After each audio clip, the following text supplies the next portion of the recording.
স্বাগত জানাচ্ছি। আমি রাসেল। আশা করছি আপনারা সবাই ভালো আছেন এবং ভালোর দলে আছেন। আমিও ভালো আছি, ভালোর দলে আছি। আপনাদের সবাইকে জানাচ্ছি পবিত্র ঈদ উল ফিতরের শুভেচ্ছা। আশা করছি ঈদ ভালো কেটেছে পরিবারের সবার সাথে, আপনজনের সাথে। ঈদের সময় আসতে যেমন ভালো লাগে, ঈদের সময় ঈদ শেষ করে ফিরতে ততটা ভালো লাগে না এবং আমাদের তখন মনটা থাকে অনেক খারাপ। এবং আমি চেষ্টা করব যে আপনাদের মনটাকে যতটা সম্ভব ভালো করে দেওয়ার। হয়তো অনেকেই হয়তো এখন আবারও কর্মস্থলে ফিরে গেছেন, অনেকে হয়তো এখনো আছেন পরিবারের সাথে। যারা আছেন তারা অনেক লাকি, আর কেউ কেউ হয়তো ঈদে আসতেই পারেননি। বিশেষ করে আমাদের যে সমস্ত প্রবাসী ভাইরা থাকেন বিভিন্ন জায়গায়, পৃথিবীর বিভিন্ন জায়গায়, তারা কিন্তু প্রত্যেক ঈদে বা হয়তো কোনো ঈদেই টাইম করে আসতে পারেন না। যাই হোক, সবার জন্য অনেক অনেক শুভকামনা। পবিত্র ঈদ উল ফিতরের শুভেচ্ছা জানিয়ে আমি শুরু করছি আমাদের আজকের ভূত.com এবং আশা করছি যে প্রত্যেকটা ঘটনায় আপনাদের অনেক বেশি ভালো লাগবে। লিখছেন, আসসালামু আলাইকুম রাসেল ভাই ও প্রিয় শ্রোতারা, আশা করি ভালো আছেন। তারপরে তিনি লিখেছেন যে দয়া করে আমার নাম ঠিকানা বলবেন না। তারপর তিনি বলে দিয়েছেন যে কোনটা কোনটা বলা যাবে, কোনটা কোনটা বলা যাবে না। যাই হোক, আমি সব দেখতে পাচ্ছি কিন্তু আপনাদের বলতে পারছি না। তারপর তিনি লিখছেন, ঘটনাটি অনেক বড়, তাই লেখায় কোনো ভুল ত্রুটি হলে ক্ষমা সুন্দর দৃষ্টিতে দেখবেন। এরপরে তিনি বলছেন, আমার ঘটনাটি যদি ভালো লাগে অবশ্যই রাসেল ভাই পড়ে শোনাবেন। আজকে আমি যে ঘটনাটি বলবো সেটা আমার খালাতো ভাইয়ের সাথে ঘটে যাওয়া সত্য একটি ঘটনা। আমি আমার খালাতো ভাইয়ের মতো করেই বলছি। বলছে হাসান। বাংলা একটা বাক্য আছে, সঙ্গদোষে সর্বনাশ। আমারও ঠিক তাই হয়েছে। আমার নাম হাসান, ছদ্মনাম। এখানে আমি সবই ছদ্মনাম ব্যবহার করছি। আমি আমার পরিবার ও নিজের একটু বর্ণনা দিয়ে নিই, যা পরে আপনারা সবাই বুঝতে পারবেন কেন আমি আমার পরিবার এবং আমার বর্ণনা দিয়েছিলাম। আমি খুব সাধারণ ঘরের একটি ছেলে। আমার বাবা একজন কাঠ মিস্ত্রি। আমরা দিন আনি দিন খাই। আমরা 3 ভাই বোন, আমার 2 বোন আর আমি। আমার বাবা আমাদের 3 ভাই বোনের লেখাপড়া করাতে গিয়ে হিমশিম খেত। পরিবারে আমি হচ্ছি বড় ছেলে। আমার সবেমাত্র এসএসসি এক্সাম দেওয়া হয়েছে, পলিটেকনিকে ভর্তি হয়েছি। আমি ভাবছিলাম একটু একটু করে আমার স্বপ্ন পূরণ হচ্ছে। এখন আমি কিছু টিউশনি করব এবং আমি আমার বাবার পাশে দাঁড়াবো। কিছুটা হলেও বাবার উপকার হবে। সাল 2021। আমার বাড়ি থেকে আমার কলেজটি মোটামুটি ভালোই দূরে ছিল। আমার গ্রাম থেকে আমি আর আমার এক ফ্রেন্ড সজীব শুধু ওই কলেজে পড়তাম, আর অন্যরা সবাই অন্য কলেজে চলে গিয়েছিল। কলেজটি আমার বাড়ি থেকে দূরে হওয়ার কারণে আমার বাবা আমাকে পুরনো একটি সাইকেল কিনে দেন, যাতে আমার যাতায়াতের কোনো সমস্যা না হয়। প্রতিদিন আমি সেই সাইকেল চালিয়ে যেতাম। একদিন আমি সাইকেল চালিয়ে কলেজ যাচ্ছিলাম, তখন দেখি আমার বন্ধু সজীব যাচ্ছে। আমি বললাম, কিরে সজীব, কোথায় যাচ্ছিস? কলেজে। ওঠ, সাইকেলে ওঠ, একসাথে যাই দুজন। সজীব আর আমি সাইকেল চালিয়ে যাচ্ছিলাম। তখন সজীব বলল, হাসান, তুই আর আমি তো একই ক্লাসে পড়ি, একই সাবজেক্ট নিয়ে পড়ছি, আর আমরা একই গ্রামে থাকি। তাহলে একটা কাজ করলে হয় না? আমি বললাম, কি কাজ? সজীব বলল, কাল থেকে তুই আর আমি একসঙ্গে সাইকেলে করে কলেজে যাব। আমি বললাম, তাহলে তো ভালোই হয়, পড়াশোনা নিয়ে কথা বলা যাবে আর দুজন গল্প করতে করতে যাওয়া আসা করা যাবে। সজীব বলল, এভাবেই কেটে গেল বেশ কিছুদিন। একদিন সজীব আমাকে বলল, হাসান, তোকে একটা গুরুত্বপূর্ণ কথা বলতে চাই। আমি বললাম, বল, কোনো সমস্যা হয়েছে? না। তাহলে কি হয়েছে? হাসান, আমি না রিয়াকে অনেক পছন্দ করি। আমি বললাম, রিয়া? কোন রিয়া? ওই যে আরিফ ভাইয়ের বোন রিয়া। আমি মাথা নিচু করে বললাম, হ্যাঁ, বুঝতে পেরেছি। আমি সজীবকে অনেক বোঝানোর চেষ্টা করেছি, কিন্তু আমি পারিনি। সজীব আমার কোনো কথাই শোনেনি। এখানে আরও একটা কথা বলে নেওয়া ভালো, রিয়াদের পরিবার খুব একটা ভালো পরিবার ছিল না। রিয়াদের পরিবারকে আমার থেকে ভালো আর কে জানবে, কারণ রিয়া ছিল আমার খুব নিকট আত্মীয়। না, এটা নয়, থাক। আমি সজীবকে এইটাও বললাম, দেখ সজীব, রিয়ার তো বয়ফ্রেন্ড আছে, আর এটা তুইও জানিস। সজীব আমার কোনো কথার দাম দিল না। যাই হোক, অনেক বোঝানোর পরেও সজীবে বুঝলো না। তখন আমি বললাম, তোর মন যা চায় তাই কর। এইভাবেই কেটে গেল প্রায় 1 মাস। ঘটনার মূল শুরু এখান থেকেই। সাল 2022-এর শুরুর দিক, কনকনে শীত। সেদিন ক্লাস ও কোচিং শেষ করে আমি আর সজীব বাড়ির দিকে ফিরছি। তখন মাগরিবের আজান পড়বে ভাব। সাদা কুয়াশায় ঢাকা সারা গ্রাম। আমি আর সজীব শুধু সাইকেল চালিয়ে যাচ্ছি। এতটুকু কুয়াশা আর শীত ছিল যে রাস্তায় আমি আর সজীব ছাড়া কাউকেই দেখতে পাইনি। আমরা আমাদের বাড়ির খুব কাছাকাছি চলে এসেছিলাম। তখনই সজীব আমাকে বলল, হাসান, সাইকেল থামা। আমি সাইকেল থেকে নেমে বললাম, কি হয়েছে? আরেকটি কথা, আমরা যে জায়গায় দাঁড়িয়েছিলাম সেই জায়গার একটু বর্ণনাতেই। এই জায়গার নাম 3 রাস্তার মোড়। 3টি রাস্তা 3 দিক থেকে চলে এসে এই জায়গায় মিশে গিয়েছে। একটা গেছে আমাদের গ্রামের দিকে, আর একটা গেছে আমাদের শহরের দিকে, আর একটা গিয়েছে চাষের জমি এবং অনেক দূরে আরেকটি গ্রামের দিকে। গ্রামের নাম বিলপাড়া গ্রাম। যাই হোক, সজীব আমাকে বলল, সাইকেল যতই চাষের জমির দিকে যাচ্ছে ততই মনে হচ্ছে আমরা অন্য কোনো জগতে প্রবেশ করছি। চারপাশে শিয়ালের ডাক, ঝিঝি পোকার ডাক।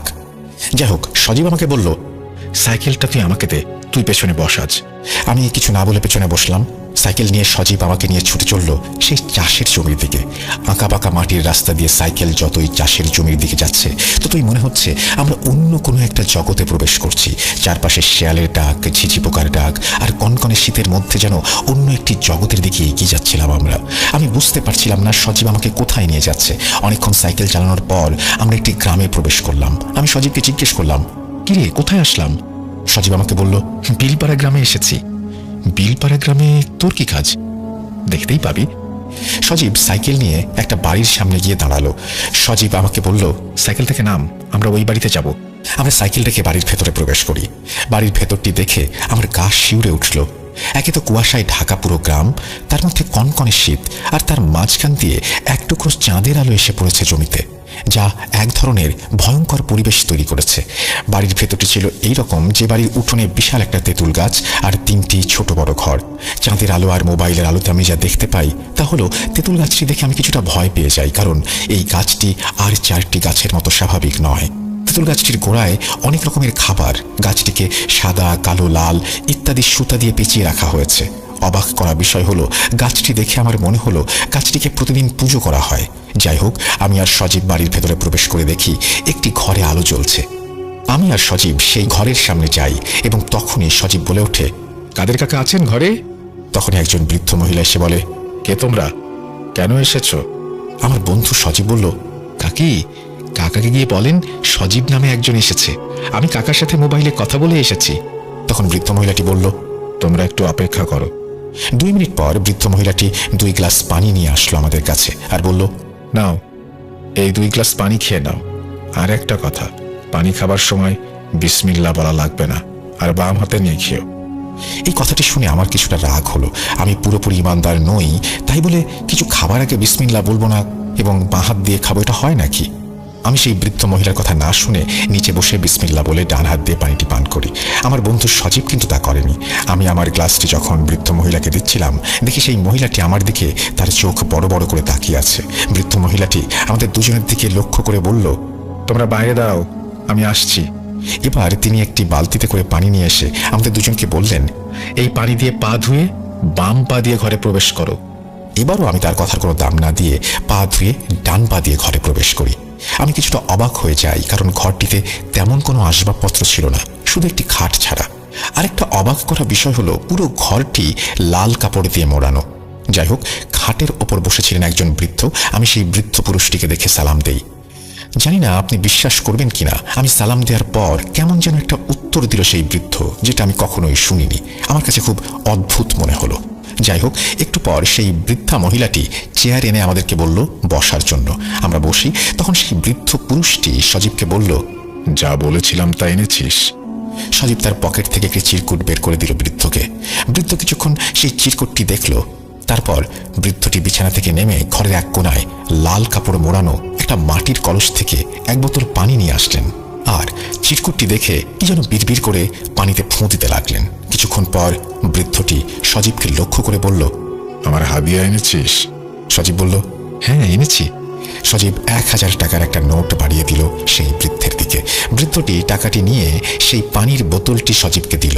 সজীব পানির বোতলটি পেয়ে খুব খুশি হলো, যেন সে আনন্দে আত্মহারা। সেই বৃদ্ধটি সজীবকে বলল, আর শোন, সূর্য ডোবার পর যে কোনো সময় বাড়ির চারপাশে এই পানি ছিটিয়ে দিয়ে আসবি। সজীব হাসতে হাসতে বলল, তাহলে কি কাজ হয়ে যাবে? বৃদ্ধ পুরুষটি বলল, না, সবে 50% হবে, আরো 50% বাকি। তখন সজীবের হাসি মুখটি কেমন যেন কালো আঁধার হয়ে গেল। সেই বৃদ্ধটি সজীবকে বলল, আগে প্রথম কাজটি শেষ কর, পরে বাকিটা। প্রথম কাজ শেষ হওয়ার 1 সপ্তাহ পর 3টি জিনিস নিয়ে আমার সাথে দেখা করবি। সজীব বলল, আর কি 3টি জিনিস? বৃদ্ধ বলল, তার ব্যবহার করা কাপড়ের টুকরো, তার 2-1টি চুল, আর সে খেয়েছে এমন কোনো খাবারের একটি টুকরো। যা করার 1 সপ্তাহের মধ্যেই করতে হবে, আর এই সপ্তাহের মধ্যে যদি না হয় তাহলে আর কখনো হবে না। সজীব বৃদ্ধ লোকটিকে লক্ষ্য করে বলল, যেভাবেই হোক আমি 1 সপ্তাহের মধ্যে সবকিছু নিয়ে আসব। তখন লোকটি বলল, আনতে পারলে ভালো। তোর এই বন্ধুটি অনেক চালাক চতুর, এত চালাক চতুর হওয়া ভালো না। এই বলে বৃদ্ধ লোকটি আমাদেরকে চলে যেতে বলল আর বলল বাম পা দিয়ে বের হতে। সজীব বৃদ্ধ লোকটির কথা মেনে চলল, কিন্তু আমি মানতে পারিনি।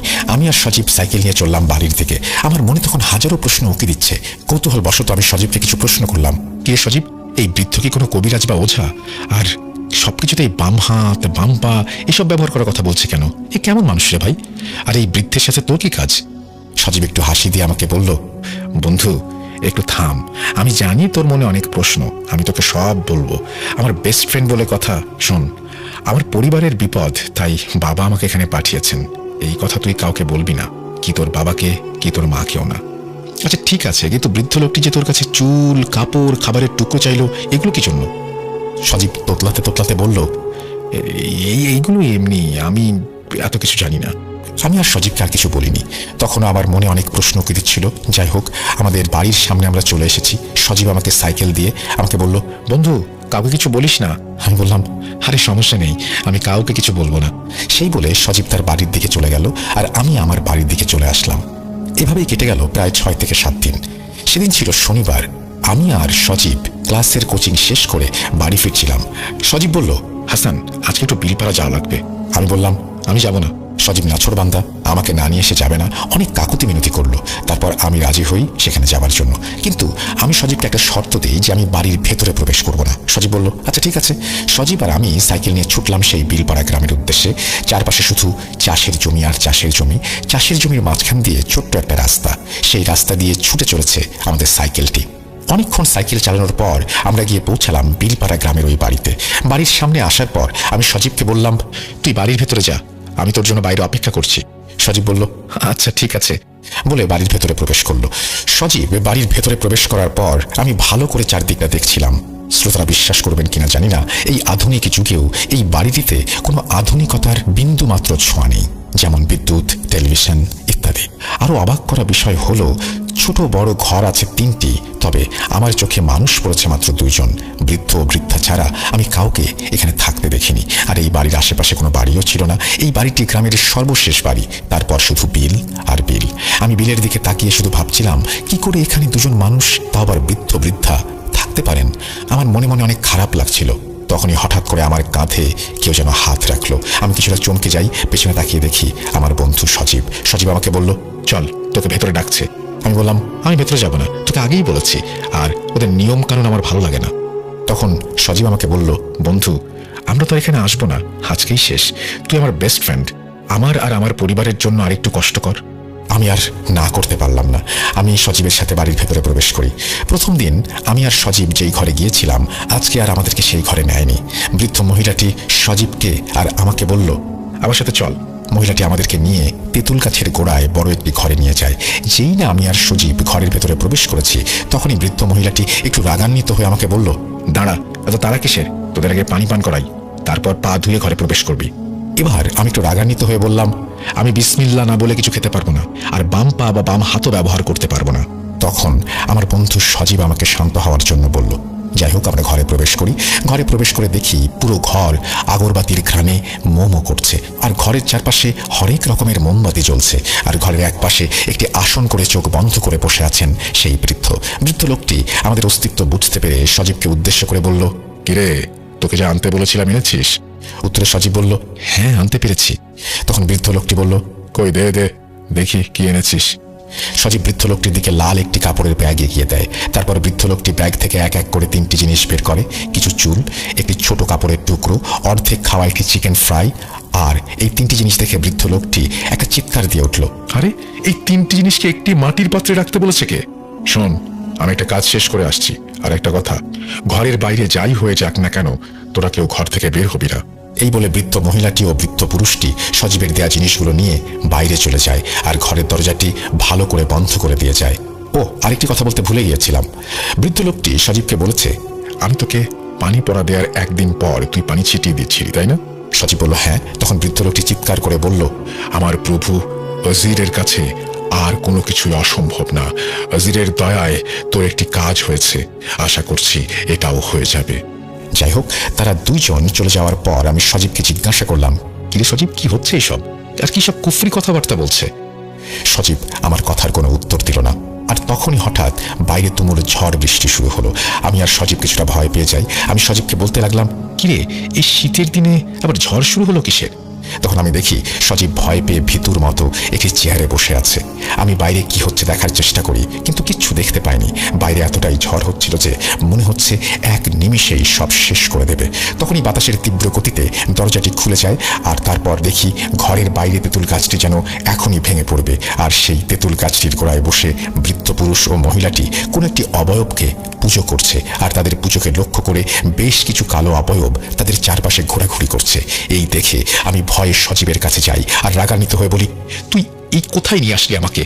সজীব ভয়ে কিছু বলতে পারছিল না। এভাবে ঝড় চলল 15 থেকে 20 মিনিটের মতো। কিছুক্ষণ পর আমাদের মনে হলো ঝড় থেমে গেছে। তার কিছুক্ষণ পর আমরা দেখি আমাদের দরজাটি খুলেছে। ঘরে প্রবেশ করলো সেই বৃদ্ধ আর বৃদ্ধা। তারা আমাদের দুজনকে দেখে বলল, বিশেষ করে আমাকে লক্ষ্য করে বলল, কিরে, ভয় পেয়েছিস? এই বলে বৃদ্ধ লোকটি একটু হাসলো। বৃদ্ধ লোকটি হাসতে হাসতে তার আসনে গিয়ে বসলো আর বলল, সজীব, তোর কাজ হয়ে গেছে। তারপর সেই বৃদ্ধ লোকটি সজীবের দিকে দুটি তাবিজ এগিয়ে দিয়ে বলল, শোন, এই তাবিজগুলো পরার নিয়ম, প্রথমে তোকে কাপড় চোপড় সবকিছু ছেড়ে 2টি তাবিজ 2 জায়গায় পড়তে হবে, একটি বাম হাতে আর একটি তোর কোমরে। আর দ্বিতীয় নিয়ম হলো শিরাতে কোনো কাপড় চোপড় ইউজ করা যাবে না। কি পারবি? সজীব বলল, আমি সব করতে পারবো। আমি বললাম, কিরে সজীব, তুই পাগল হয়ে গেলি নাকি? সজীব আমাকে ধমকের সুরে বলল, তুই চুপ থাক। সজীবের কাছে আমি এরকম ব্যবহার আশা করিনি। যাই হোক, আমি আর সজীব তাদের কাছ থেকে বিদায় নিয়ে চলে আসবো। তখনই সেই বৃদ্ধ লোকটি বলে উঠল, বাম পা দিয়ে বের হ। আর শোন, তাবিজ দুটো বাঁধার আগে তেঁতুল গাছের গোড়া থেকে 2টি সুতো নিয়ে যা, একটি লাল আর একটি কালো। সজীব উত্তরে বলল, আচ্ছা ঠিক আছে। এই বলে সজীব আর আমি ঘর থেকে বের হয়ে যেই না তেঁতুল গাছের গোড়ায় যাই, আমার আত্মারাম খাঁচাছাড়া হয়ে যায়। দেখি গোড়ায় বেঁধে রাখা হয়েছে একটি মুরগি, একটি কোয়েল পাখি, একটি কবুতরের বাচ্চা ও একটি কুঁচে সাপ, আরও কিছু মুরগির মাথা, সিঁদুর ইত্যাদি। কি ভয়ানক দৃশ্য! এইসব দৃশ্য দেখে সজীবকে বললাম, কিরে, এসব তো কুফরি কালামের নমুনা। সজীব একটু মুচকি হেসে বলল, আরে না, কাদির কাকা অনেক ভালো মানুষ। হ্যাঁ হ্যাঁ, তা তো দেখতেই পাচ্ছি। তখনই ঘরের ভেতর থেকে সেই বৃদ্ধ লোকটি বলে উঠল, কিরে, নিতে পেরেছিস? সজীব বলল, জি পেরেছি। তারপর সেই বৃদ্ধ লোকটি বলল, এখন এখান থেকে তাড়াতাড়ি চলে যা, অনেক রাত হয়েছে, আর আমার টাকার কথা ভুলিস না যেন। এই বলে বৃদ্ধ লোকটি থেমে যায়। আমি আর সজীব লাল সুতো, কালো সুতো আর তাবিজ নিয়ে রওনা হলাম। বাড়ি আসতে আসতে আমি সজীবকে অনেক প্রশ্ন করি, আর উত্তরে সজীব বলে পরিবারের অনেক বিপদ, তাই সে এমন কাজ করেছে। এই বিষয়টি পাঁচকান করতে চায় না সে। আমি সব শুনে আর কথা বাড়ালাম না, কারণ এমনি অনেক দেরি হয়ে গেছে। তার মধ্যে বাড়ি থেকে বারবার ফোন আসছে। যথারীতি আমরা বাড়ি চলে আসি। এভাবে কেটে গেল 1 সপ্তাহ। একদিন আমি আর সজীব কলেজের মাঠে বসে আছি। হঠাৎ আমাদের সামনে আসলো রিয়া। সজীব রিয়াকে অনেক পছন্দ করে, কিন্তু রিয়া পছন্দ করতো আরেকজন ছেলেকে, আর সজীবকে সে দেখতে পারতো না। আমি সজীবের সাথে চলি বলে রিয়া মাঝে মাঝে আমাকে কথা শোনাতো। যাই হোক, রিয়াকে দেখে সজীব তো অবাক। রিয়া মাঝে মাঝেই আমার কাছ থেকে কিছু নোটবুক নিত। আমি মনে করলাম হয়তো সে নোটবুকের জন্য এসেছে। আমি যেই না রিয়াকে জিজ্ঞেস করব, রিয়া কিছু লাগবে, তখনই রিয়া বলল, সজীব, তোমার সাথে আমার কথা আছে, চলো আমার সাথে। সজীব আর রিয়া চলে যাচ্ছিল। তখন সজীব ঘাড় ঘুরিয়ে আমার দিকে তাকিয়ে একটু হাসি দিল। আমি জানতাম যে সজীবের সাথে এটাই আমার শেষ দেখা, শেষ কথা, শেষ চলা। কি ভাবছেন, সজীব মারা গিয়েছে? না, সজীব মারা যায়নি। ওই দিনের পর থেকে সজীব আর আমার একসাথে কলেজে যাওয়া হয়নি, কথাও বলা হয়নি, সজীবের সাথে তেমন দেখাও হয়নি। প্রিয় শ্রোতা, আপনারা নিশ্চয়ই বুঝতে পারছেন আমি কেন বলেছিলাম সঙ্গদোষে সর্বনাশ। এখন আমি যতটুকু বলবো তার অর্ধেক বলবো, আর অর্ধেক বলবে আমার খালাতো ভাই রাকিব। যাই হোক, এভাবে কেটে গেল প্রায় 1 মাস। সজীবের সাথে আমার কথা হয়নি, আমিও নিজে সজীবের সাথে কখনো দেখা করতে যাইনি। একদিন আমি কলেজের মাঠে বসে আছি আর ভাবছি, সজীব তো আমার বেস্ট ফ্রেন্ড ছিল, আমার বিপদে সে আসতো, আমি তার বিপদে যেতাম। আজ এমন কি হলো যে সজীব আমার সাথে আর কথা বলে না? তখনই আমার এক ক্লাসমেট আমাকে এসে বলল, হাসান, কিছু শুনেছিস? আমি বললাম, কি শুনবো, কি হয়েছে? তখন আমার ক্লাসমেট বলল, সজীবের সাথে রিয়ার তো ভালো একটা সম্পর্ক গড়ে উঠেছে। আমি একটু মুচকি এসে বললাম, মানুষের মন কখন যে কোন দিকে যায়। যাই হোক, আমি ক্লাস ও কোচিং শেষ করে বাড়ি ফিরছিলাম। যদি ভুল না করে থাকি, সেদিন ছিল শনিবার, 15/3/2022। আমি যখন আমাদের বাড়ির 3 রাস্তার মোড়ের খুব কাছাকাছি, তখনই দেখি কেউ একজন আমাকে ইশারা করে সাইকেল থামানোর জন্য বলছে। আমি 3 রাস্তার মোড়ে সাইকেলটা দাঁড় করাই, আর সেই বিলপাড়া গ্রামের বৃদ্ধ লোকটি, সেই লোকটিকে দেখে আমি সালাম দিই, কিন্তু তিনি আমার সালামের কোনো উত্তর না দিয়ে আমাকে বললেন, টাকা কোথায়? এই পর্যন্ত আমার টাকা কেউ মেরে দিতে পারেনি, তুইও পারবি না। তোর প্রতি আমার একটু মায়া হলো বলে আমি নিজেই তোর কাছে আসলাম। আর আমি কখনো কারো কাছ থেকে চেয়ে কোনো কিছু নেই না। টাকাগুলো দে, আমি চলে যাই। বৃদ্ধ লোকটির সব পাগলামি কথাবার্তা শুনে আমি কিছুটা রাগান্বিত হয়ে যাই আর বলি, কি আজে বাজে কথা বলছেন? আমি কেন আপনাকে টাকা দেবো, আর আপনি আমাকে কেন এসব বলছেন? বৃদ্ধ লোকটি আমাকে বলল, আমি জানি না, আমার টাকা তোর কাছেই আছে, ভালো করে বলছি টাকা দিয়ে দে। তখন আমি বললাম, আপনার কোনো প্রকারের টাকা পয়সা আমার কাছে নেই, সচিব কি আপনাকে টাকা দেয়নি? তখন বৃদ্ধ লোকটি রাগান্বিত হয়ে বলল, তোরা দুইজন আমার সাথে মজা করছিস তাই না? এই বলেই বৃদ্ধ লোকটি আমার মাথার চুলের মুষ্টি ধরলো, এত জোরে ধরলো যে আমার মনে হচ্ছিল আমার মাথার সব চুল ছিঁড়ে চলে আসবে। আমি বৃদ্ধ লোকটিকে পাগল বলে ধাক্কা মারি। তিনি আমার থেকে কিছুটা দূরে সরে যান। সেই বৃদ্ধ লোকটি অন্য কোনো ভাষায় আমাকে কিছু একটা বলে চলে যান বিলপাড়ার দিকে। আমি আমার মাথায় হাত দিয়ে দেখি বেশ কিছু চুল ছিঁড়ে গিয়েছে। আমি তখনই সজীবের বাড়ির দিকে রওনা হলাম। আমি সজীবকে বাড়িতে পাইনি। প্রিয় শ্রোতা ও রাসেল ভাই, আমি জানতাম যে আজকের পর আমার জীবন এখানেই থেমে যাবে। সংক্ষিপ্ত আকারে আমি আমার বর্ণনা দিই আমার সাথে কি হয়েছিল। আমি বাড়ি আসার পর অনেক অসুস্থ হয়ে পড়ি। এতটাই অসুস্থ হয়ে পড়ি যে আমাকে 3 মাস হসপিটালের বেডে কাটাতে হয় এবং তারপর আমি সুস্থ হইনি। তারপর কি হয়েছিল তা বলবে আমার খালাতো ভাই রাকিব। হাসানকে 3 মাস হসপিটালে রাখার পরেও হাসান সুস্থ হচ্ছিল না, আর আমরা টাকা পয়সার দিক থেকেও দুর্বল হয়ে পড়ছিলাম। আশা করি আপনারা সবাই জানেন হাসানের বাবা ছোটখাটো কাজ করত। যাই হোক, হাসান সুস্থ হচ্ছিল বলে আমরা হাসানকে আমাদের বাড়িতে নিয়ে আসি, অর্থাৎ হাসানদের বাড়িতে। বাড়ি আনার পর শুরু হলো হাসানের আর এক সমস্যা। তা হলো হাসান অনেক পাগলামি করতে লাগলো, যেমন ফাঁসি নেয়া, নিজের হাত পা কেটে ফেলা, কাউকে দেখলে মারধর করা, ইত্যাদি ইত্যাদি। তারপর হাসানের বাবা হাসানকে নিয়ে যায় মেন্টাল হসপিটালে। ডক্টর হাসানের ব্যবহার বা পরিস্থিতি দেখে বলল, হাসানকে এখানে কিছুদিন রাখতে হবে, তার অবস্থা বেশি ভালো না। হাসানের বাবা হ্যাঁ বলে 2 চোখ মুছতে মুছতে হসপিটাল থেকে বেরিয়ে গেল। আমরা সবাই জানি ঘরের বড় ছেলের ওপর বাবা মার একটা আশা থাকে। হাসানের বাবা মারও তাই ছিল। যাই হোক, মানসিক হাসপাতালে 1 সপ্তাহ 2 সপ্তাহ করতে করতে কেটে যায় 3 মাস। তাও হাসান সুস্থ হচ্ছিল না। হাসানের চিকিৎসা করতে গিয়ে হাসানের বাবা তাদের ভিটে বিক্রি করে দেয়। তবু হাল ছাড়েনি। একসময় মানসিক হাসপাতাল থেকে হাসানকে বাড়িতে পাঠিয়ে দেওয়া হয়, কারণ হাসানের অবস্থা খুবই খারাপের দিকে যাচ্ছিল। হাসান খাবার খেত না, আর একটি কষ্টদায়ক কথা হলো হাসান পঙ্গু হয়ে যায়। ডাক্তার বলেন হাসানের রক্তশূন্যতার কারণে হাত পায়ের রগ শুকিয়ে যাওয়ার কারণে সে পঙ্গু হয়ে গিয়েছে। আরেকটি কথা বলতে ভুলে গিয়েছিলাম, হাসানকে অনেক হুজুর কবিরাজও দেখানো হয়েছে, কেউ কিছু বলতে পারল না, হাসানের সমাধান দিতে পারল না। হাসানকে মানসিক হাসপাতাল থেকে পাঠিয়ে দেওয়ার পর সে বিছানায় শুয়ে শুধুমাত্র মৃত্যুর দিন গুনছে। আমরা আমাদের সামর্থ্য মতো যতটুকু পেরেছি তা করেছি, কিন্তু আমরা একটা সময় আর পারিনি। আমরা হাসানের আশা ছেড়ে দেই। তখনই আমরা আশার আলো দেখতে পাই। বাংলায় একটি কথা আছে, রাখে আল্লাহ মারেকে। হঠাৎ আমাদের গ্রামে বাংলাদেশের নাম করা এক হুজুর আসেন ওয়াজ মাহফিলে। গ্রামের অনেকেই বলা বলি করছিল এই হুজুর নাকি অনেক বড় মাপের আলেম, তিনি অনেক কিছুর সমাধান করতে পারেন। এই কথা শুনে আমি আর হাসানের বাবা চলে যাই সেই হুজুরের কাছে। হুজুরের মাহফিল শেষ হলে আমরা হুজুরের সাথে কথা বলি। হুজুর বলেন, আমি তো এখন যেতে পারবো না, আমার আরেক জায়গায় ওয়াজ মাহফিলে যেতে হবে। গ্রামের মানুষ ও আমাদের কাকুতি মিনতি দেখে হুজুর হাসানকে এক নজর দেখতে আসেন। হুজুর বাড়ির ভেতরে প্রবেশ করেই বললেন, এই বাড়িতে একটা আড্ডাখানা হয়ে গিয়েছে, কিভাবে আছেন এই বাড়িতে? এই বলে হুজুর হাসানের ঘরে প্রবেশ করে। হুজুর হাসানকে দেখেই আল্লাহু আকবার বলে চিৎকার দিয়ে ওঠেন। বলেন, এই ছেলে এখনো জীবিত আছে কিভাবে তা আল্লাহই ভালো জানেন। হাসানের বাবা জিজ্ঞেস করেন, হুজুর কি হয়েছে আমার ছেলের? হুজুর যা বলেন তা শোনার জন্য হয়তো হাসানের বাবা মা কেউই প্রস্তুত ছিলেন না। হুজুর বলেন, তার উপর অনেক খারাপ ধরনের কালো জাদু করা হয়েছে। কালো জাদুর কিছু ভাগ আছে। হাসানের উপর করা হয়েছে খুব নিকৃষ্ট এবং নাপাকি জিনের সর্দার দ্বারা করানো কোনো জাদু। আমি এখানে ওর কোনো চিকিৎসা করতে পারবো না। হুজুর বলছেন হাসানকে শুক্রবার সকালে আমার মাদ্রাসায় নিয়ে আসবেন। হুজুরের কথা মতো আমরা শুক্রবার সকালে হুজুরের মাদ্রাসায় চলে যাই হাসানকে নিয়ে। হুজুর হাসানকে দেখে বললেন, সে বসতে পারবে না, তাই তাকে এখানে শুইয়ে দিন। তারপর হুজুর হাসানের চারপাশে একটা গোল বৃত্ত এঁকে দিলেন। তারপর ছোট বড় মোট 15 জন হুজুর নিয়ে শুরু হলো হাসানের রুকাইয়া। আমরা তখন বাইরে দাঁড়িয়েছিলাম। আমরা অনেক কিছুর আওয়াজ শুনতে পাই এবং অনেক কিছুর ধস্তাধস্তির শব্দ শুনতে পাই।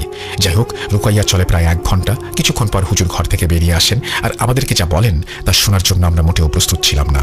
বলছেন, আমি তো আগেই বলেছিলাম হাসানকে কালো জাদু করা হয়েছে, আর হাসানের উপর যে কালো জাদু করা হয়েছে তা সাধারণ কেউ করতে পারবে না, কারণ এই জিনকে পেতে হলে মানুষ কুরবান করতে হয়। আর হাসানকে যেই কবিরাজ কালো জাদু করেছে সে তার 3 জন ছেলে মেয়েকে কুরবান করেছে সেই জিনকে পাওয়ার জন্য। আর এই জিনের আছে অলৌকিক অনেক ক্ষমতা, যা অন্য কোনো জিন কখনো করতে পারে না। অন্য জিনের সেই ক্ষমতা থাকে না। আর এই জিন হচ্ছে সর্দার জিন। আর জিনও বারবার ফিরে আসছিল, কারণ কবিরাজের জিনগুলো ছিল নাপাক এবং পোশাকবিহীন। আপনারা জানেন কি কেন হাসানকে কালো জাদু করা হয়েছে? হাসান আর হাসানের এক বন্ধু একটি মেয়ের ওপর কালোজাদু করার জন্য যে কবিরাজের কাছে গিয়েছিল, কবিরাজ কিছু টাকার জন্য সেই কালোজাদুটি উল্টে হাসানের ওপর করে। হাসান আর তার বন্ধু কবিরাজকে বলেন, যদি আপনি জাদুর কাজ করে দেন, আমি সেই মেয়েকে পাই, তাহলে আপনাকে আমি সব টাকা, অর্থাৎ আমার সব টাকা দিয়ে দেব, এবং কাজ না হলে কোনো টাকা পয়সা আমি দেবো না। কবিরাজের কালোজাদু কাজ করে, কিন্তু কবিরাজকে কোনো টাকা পয়সা দেয় না। কবিরাজ অনেক দিন হাসানের বন্ধুর কাছে গিয়েছিল, কিন্তু সে টাকা দেয়নি, আর সে বলে, আমি টাকা অনেক আগে হাসানকে দিয়েছি, আপনি তার কাছ থেকে নিয়ে নেন। তারপর থেকে কবিরাজ হাসানকে খুঁজতে থাকে, আর একদিন হাসানের সাথে দেখা হয়ে যায়। সেই কবিরাজ হাসানকে তার টাকা দেওয়ার জন্য চাপ প্রয়োগ করে। হাসান তো কিছুই বুঝতে পারে না। সেইখান থেকেই হুজুরের ক্ষোভ, এবং তার থেকেই হাসানের প্রতি এই নিকৃষ্ট প্রতিশোধ, এবং হাসান পড়ে যায় বিপদে। হায় রে মানুষ! এই বলে হুজুর থামেন। ঘটনাটি অনেক বড় হয়ে গিয়েছে, তার জন্য আমাকে মাফ করবেন। আসলে স্বপ্ন অনেক ছোট হয়, কিন্তু বাস্তব অনেক বড়। হাসান এখন মোটামুটি সুস্থ, তবে সে আর কোনোদিন দাঁড়াতে পারবে না। আশা করি আপনারা সবাই বুঝতে পেরেছেন আমি প্রথমে কেন বলেছিলাম সঙ্গদোষের সর্বনাশ। সজীব ও রিয়ার কয়েক মাস হলো বিয়ে হয়েছে, তাদের জন্য সবাই দোয়া করবেন। আমি জানি সজীব আমার জীবন নষ্ট করে দিয়েছে। আবারও হাসান বলছেন এই কথাগুলো। আমি আল্লাহর কাছে তার বিচার চাই, আর আমার জন্য দোয়া করবেন। অনেকেই হয়তো বলবেন, সজীবের বিরুদ্ধে পদক্ষেপ কেন নেয়নি? আসলে তার পরিবার ছিল এলাকার মাথা, আর আমরা চাইলেও কিচ্ছু করতে পারবো না। আরেকটা কথা বলে আমি শেষ করব, তা হলো, না জেনে না বুঝে কোনো বন্ধু বান্ধবের সাথে যোগ দেবেন না। সেই বৃদ্ধ কবিরাজের বিষয়ে আমরা অনেক কিছু জেনেছি, ইনশাল্লাহ অন্য একদিন বলবো। এই বলে তিনি তার ঘটনা শেষ করেছেন। আশা করছি তার এই ঘটনাটি আপনাদেরও ভালো লেগেছে। যদি ভালো লেগে থাকে অবশ্যই আমাদেরকে জানাবেন, যদি ভালো না লেগে থাকে তাও আমাদেরকে জানাবেন। আমরা চলে যাব আমাদের পরবর্তী ঘটনায়।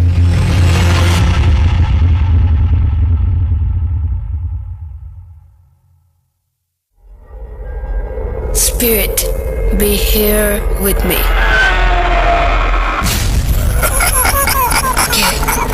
কে তুমি? Bhoot.com. The fear returns with Russell. Welcome back. আপনাদের সবাইকে স্বাগত জানাচ্ছি। আমি রাসেল। আশা করছি আপনারা সবাই ভালো আছেন এবং ভালোর দলে আছেন। যেভাবে লেখা আছে আমি সেভাবেই পড়ে শোনাচ্ছি। আসসালামু আলাইকুম রাসেল ভাই, আশা করি ভালো আছেন। অবশ্য আপনি ভালোর দলেই থাকেন। আমি ভালো আছি। আমার নাম আবিদ, বাসা গাইবান্ধা। আমি প্রায় কয়েক বছর ধরে আপনাকে শুনে আসছি, কখনো কোনো ঘটনা পাঠাতে পারেনি, যেহেতু আমার পক্ষে স্টুডিওতে গিয়ে ঘটনা বলা সম্ভব না, তাই এই ঘটনাটি আপনাকে লিখে পাঠাচ্ছি। আমি শুনেছিলাম আমার ইমরান মামার মুখ থেকে এই ঘটনাটি মূলত মামার সাথেই ঘটেছিল। দেরি না করে ঘটনায় চলে যাই। আমি ইমরান মামার মতো করেই বলছি। সময়টা ছিল 2013 সাল। তখন আমি অনার্স প্রথম বর্ষে। আমি ছিলাম পরিবারের সবচেয়ে ছোট ছেলে, তাই আদর আবদারও বেশি ছিল। তাই বন্ধু বান্ধবদের দেখা দেখি আমিও একটা মোবাইল ফোনের জন্য আবদার করতে থাকি আব্বার কাছে। আব্বা আমাকে একটা টাচ স্ক্রিন মোবাইল ফোন কিনে দেন 15,000 টাকা দিয়ে। নতুন ফোন কিনেই ফেসবুক অ্যাকাউন্ট খুলে ফেলি। আমাদের বাড়ি থেকে টাওয়ার একটু দূরে থাকায় খুব ভালো নেটওয়ার্ক পেতাম না, তাই মাঝে মাঝে আমরা বাসার বাইরে গিয়ে ফেসবুক ইউজ করতাম। তেমনি এক সন্ধ্যায় মাগরিবের নামাজের পর আমি বাড়ির বাইরে টঙে বসে ফেসবুক ইউজ করছিলাম আর গান শুনছিলাম। হঠাৎ করে আমি লক্ষ্য করলাম একজন বৃদ্ধ মহিলা পেছন দিক থেকে এসে আমার সামনে দাঁড়ালো এবং কিছুক্ষণ তাকিয়ে রইল, এবং আমার দিকে একটা সময়ে বিশ্রীভাবে একটা হাসিও দিল। বৃদ্ধ মহিলাটি একটু খাটো, গায়ে ছিল একটা সাদা শাড়ি, এবং তার মুখটা ছিল একদম রক্তশূন্য ফ্যাকাশে ধরনের। তাকে দেখে আমি ভীষণ রকমের ভয় পেয়ে যাই। কান থেকে হেডফোন খুলে মোবাইলে গানটা অফ করে সামনের দিকে তাকাতেই দেখি সামনে আর কেউ নেই। আশেপাশে তাকালেও আর কাউকে দেখতে পাই না। আমি খুব তাড়াহুড়া করে দৌড় দিয়ে বাড়ির ভেতরে চলে যাই। তারপর আম্মাকে ঘটনাটি খুলে বলি। আম্মা বেশ রাগান্বিত হন আমার ওপরে, বলেন সন্ধ্যার পর কেন আমি বাইরে গিয়েছিলাম ইত্যাদি ইত্যাদি। তারপর উনি দোয়া পড়ে আমাকে ফু দেন, আর তারপর আমার সাথে আর কোনো ঘটনা ঘটেনি। আমি সন্ধ্যার পর আর বাসার বাইরে যেতাম না। বলে রাখা ভালো, আমি খুব ভালো মাছ ধরতে পারতাম। বলতে গেলে এক প্রকার নেশা ছিল আমার। তাই মাঝে মাঝে বন্ধুদের নিয়ে গ্রামের বিলে বা বিভিন্ন জায়গায় রাতে মাছ ধরতে যেতাম। তেমনি একদিন আমি আর আমার বন্ধু নাসিরুদ্দিন মিলে ঠিক করি যে আজকে রাত্রে মাছ ধরতে যাব। সেদিন আমার গ্রামে ইসলামিক সভা ছিল। নাসিরুদ্দিন আমাকে বলল যে সভা শুনে একটু ঘুমিয়ে মাছ ধরতে যাবে, সে আমাকে এসে জাগিয়ে দেবে। তো যেইভাবে সেই কাজ। রাত 12টার দিকে সভা শুনে এসে ঘুমিয়ে পড়ি। আনুমানিক 2:30টার দিকে নাসিরুদ্দিন এসে আমাকে ডাক দেয় এবং আমি উঠে মাছ ধরতে যাই এবং পলাই নিয়ে যাই সঙ্গে করে। গ্রামের পাশেই বিলের দিকে রওনা হই আমরা। যথাসময়ে আমরা মাছ ধরতে শুরু করি। সেদিন প্রচুর মাছ পাচ্ছিলাম। যত এগোচ্ছি তত মাছের আনাগোনা যেন বাড়ছিল। দুই বন্ধু মিলে মাছ মারছি, কিন্তু নাসিরুদ্দিন খুব বেশি কেন জানি কথা বলছিল না। এমনিতেই সে অনেক বাঁচাল স্বভাবের এবং তার বিড়ির নেশাও অনেক, কিন্তু সেদিন সে একটা বিড়িও ধরায়নি। আমি টুকটাক সিগারেট খাচ্ছিলাম, তাই নাসিরুদ্দিনকে বলি যে, কিরে, বিড়ি ধরা একটা, আর গান বল শুনি। সে বলল, ইচ্ছে করছে না, তুই মাছ ধরতে থাক। তার কিছুক্ষণ পর আমরা বিশ্রাম নেওয়ার জন্য বসি। আমার কাছে ম্যাচ থাকলেও বিড়ি ছিল না, তাই নাসিরুদ্দিনের কাছে একটা বিড়ি চাই। নাসিরুদ্দিন বলে যে তোর কাছে কোনো বিড়ি নেই। আমি বেশ অবাক হয়ে যাই। নাসিরুদ্দিন মাছ ধরতে এসছে, তার কাছে কোনো বিড়ি নেই শুনে কষ্টই লাগলো। এদিকে নাসিরুদ্দিন বেশ তোড়জোড় শুরু করে দিয়েছে সামনের দিকে এগিয়ে যাওয়ার জন্য। আমি একটু বিরক্ত হয়েই ম্যাচের একটা কাঠিতে টোকা দিয়ে আগুন জ্বালিয়ে উঠে দাঁড়িয়েছি। এক মুহূর্তের জন্য আমি চমকে গেলাম নাসিরুদ্দিনের পায়ের দিকে লক্ষ্য করে। আমি দেখলাম নাসিরুদ্দিনের পা দুটো একেবারেই অস্বাভাবিক। নাসিরুদ্দিন বেশ ভালো রকমের বিরক্তি নিয়েই পিছনে ফিরে বলল, কিরে, বিড়ি নাই, কিছু নাই, অথচ ম্যাচ জ্বালাচ্ছিস কেন? চল সামনে, তাড়াতাড়ি চল। ততক্ষণে আমার মেরুদণ্ড দিয়ে শীতল স্রোত বয়ে গেছে। 5 সেকেন্ডের ম্যাচের কাঠির আলোয় যা দেখেছি সেটা কোনোভাবেই মনের ভুল হতে পারে না। আমি ততক্ষণে বুঝে গিয়েছি বিশাল বড় কোনো একটা বিপদের ভেতরে পড়তে যাচ্ছি আমি। সামনের ব্যক্তিটি নাসিরুদ্দিন নয়, বরং কোনো খারাপ জিন। ভয়ে আমার দম বন্ধ হয়ে যাওয়ার উপক্রম। তারপর যত তাড়াতাড়ি সম্ভব নিজেকে একটু সামলে নেওয়ার চেষ্টা করি এবং নিজেকে বুঝাই যে সে যেন কোনোভাবেই বুঝতে না পারে এমন কিছু আমাকে করতে হবে। হয়তো জীবন নিয়ে না হলে ফেরা সম্ভব হবে না। এদিকে সামনে থেকে সে আমাকে বলল, কিরে, আর কত দেরি করবি? আমি তাকে বুঝতে না দিয়ে তার সাথে হাঁটা শুরু করলাম। ততক্ষণে বিলের মাঝে মাঝে এসে গিয়েছি। আর একটু হাঁটলেই পানির গভীরতা ধীরে ধীরে বাড়তে শুরু করবে। আমি বললাম, কিরে, আজ তো অনেক মাছ ধরলাম, আর কত ধরবি? এবার বাড়ি চল। নাসিরুদ্দিন বলল, এই তো মাত্র কয়েকটা মাছ, আজ যেহেতু অনেক মাছ তাই আরো ধরবো। এদিকে আমিও অনেকটা দিশেহারা হয়ে যাচ্ছিলাম। তাকে বললাম, দাঁড়া, একটু বিশ্রাম নেব, খুব ক্লান্ত লাগছে। সে বিরক্ত স্বরে বলল, আরে চল তো, কোনো ক্লান্ত লাগবে না, সামনে চল তাড়াতাড়ি। আমি বললাম, আর পারবো না রে ভাই, বাড়ি যাবো, অনেকক্ষণ তো হলো, মাছের ব্যাগও ভর্তি হয়ে গেছে। সে এবার মহাবিরক্তি নিয়ে বলল, এত বাড়াবাড়ি করছিস কেন? মাছ ধরতে কি সমস্যা তোর? দেখছিস না কত মাছ? এদিকে আমিও সময় পার করার জন্য এটা সেটা বলছিলাম, তর্ক করছিলাম এবং কিছুটা সময় পারও করতে পারলাম। কিন্তু ভোর হতে তখন অনেক দেরি, আজান হতে অনেকটা সময় বাকি। আমি বুঝতে পারছিলাম যদি আজান না হয় তাহলে আমার জীবনে আজকে ভয়াবহ কিছু একটা অপেক্ষা করছে। এদিকে নাসিরুদ্দিন রূপী জিনটাও সম্ভবত কিছুটা আন্দাজ করতে পেরেছিল যে আমি হয়তো কিছু বুঝে গেছি। এবার সে রাগের স্বরে আর মোটা গলায় আমাকে বলতে লাগলো, চল চল বলছি, ইমরান, আমাকে রাগাবি না একদম। এবারে আমি একেবারেই ভেঙে পড়লাম এবং যত দোয়া দুরুদ জানি